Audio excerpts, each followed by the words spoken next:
In last part we have discussed numeric data type. Now today we discuss text type, that is string. So let's start.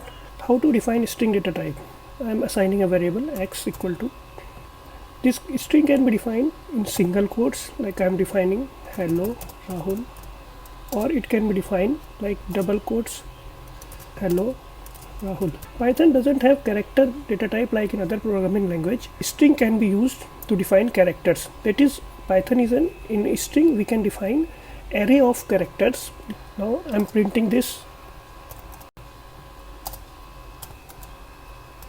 Print y, shift enter. So this is giving the same string.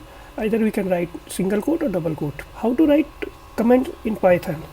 So single line comment can be written using hash, and then anything we can write. This is comment. This is single line comment. How we can write multi-line comments? So for that we are using single quotes. So this is showing text line. So we can define it in three quotation, single quotation, or we can define it like I am writing it. This could be double quotation, 3 quotes here and 3 double quotes here. So now if we run this, so this is again showing the same thing. So this is multi-line comment and single line comment we described.